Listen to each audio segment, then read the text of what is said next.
Tonight, as overdose deaths continue to plague our community, a painful story of addiction. And of a mother's search for justice when she learned her son died at the one place he should have been safe. Lauren Lemanchek investigates the failures that led to a death in detox. Baseball was his favorite. By the time he was walking, he was carrying a ball. He loved sports. The medals, the Grand Slam ball, the treasured cap.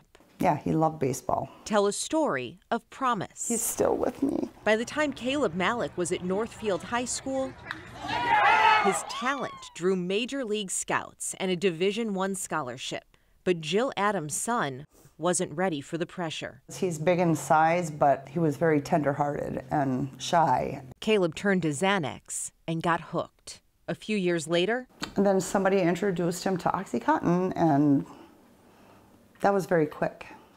Which is how, on September 10th, 2021, after multiple stints in rehab, the young man who once had a blazing fastball wound up here, in the middle of the night at the door of Zumbro Valley Health Center's detox unit. He'd tested positive for the powerful opioid fentanyl at his sober home. They took him here to get clean. When your son's taken to a detox center, what was your expectation? I will be able to sleep tonight. When he was in detox, I felt safe. I felt like he's being medically supervised. Detox was the last place Jill thought her son would die. On the night Caleb came to Zumbro Valley, policy stated a staff member should have checked on him at regular intervals. Jill wondered, if that had happened, how could her son have overdosed? Emergency workers pronouncing him dead 7 hours after he arrived. I was desperate for an investigation because I knew something wasn't right. But initially, the Department of Human Services did not investigate. For a year, Jill hounded them. I called on a weekly basis, every person I could think of. Finally, a year and a half after Caleb died, DHS produced this investigative memorandum. The details gutting. Surveillance video showed Caleb did not receive the care promised. Caleb should have initially been checked on every 15 minutes at first or hourly later. Neither happened. At 3:51 a.m., he went into a bathroom and stayed there for 40 minutes. No one checked. At 6:41, his roommate left and slept on the couch because of Caleb's loud snoring, a possible sign of respiratory distress. No one checked. Documents show staff logged checks on him at 7, 7:30, 8:30, and 9:30 a.m. But the state found no one entered his room at all. Once at 8:16, this video obtained by KARE 11 shows a staff member peeked but didn't go in. A full 2 hours passed until 10:19 a.m. when records show Caleb received a phone call at the unit. Another client came to get him and found he wasn't breathing. There's no doubt in my mind, had they made even one check, he'd be alive, yes. What's more, DHS investigators found staff waited 5 minutes before starting CPR. And despite this being a detox, they never used naloxone, known as Narcan, to try and reverse an overdose and revive him. The reason? Staff and even a registered nurse said they didn't know how to use it. Can you imagine that in 2021 the staff wouldn't know how to use naloxone?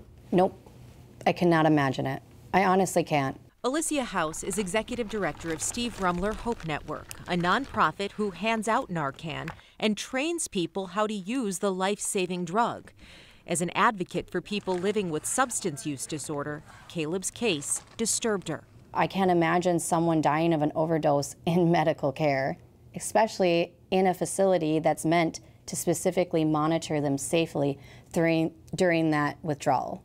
I think there would be a level of accountability. But Jill says there's been little accountability. The state fined Zumbro Valley Detox just $2,200 for delaying CPR and for falsifying wellness check records. They weren't cited for not knowing how to use Narcan. So Jill has filed a wrongful death lawsuit, which Zumbro Valley is fighting in court. Zumbro Valley also tells KARE 11 they do not fully agree with the DHS findings in this case. I can't imagine my dog going to a kennel and getting treated like this and not being completely appalled. And this is a human life that was suffering. A human life just 23 years old. This is Mr. Snuggles, his childhood stuffy. Still, to Jill, her little boy. The age I remember and miss the most. She fears the stigma surrounding Caleb's illness led to gaps in the care he was given in life and in death. I want justice for my son. He mattered. I feel like he was treated like a sack of garbage in a facility that should have been caring for him. This is so important because quality detox care is a big need in our state right now for thousands of people suffering from this powerful addiction. Just this past legislative session, after Caleb's death, lawmakers mandated that detox and treatment facilities have naloxone on hand. Jill says it's a start, but she can't believe it took so long. For KARE 11 Investigates, I'm Lauren Lemanchek.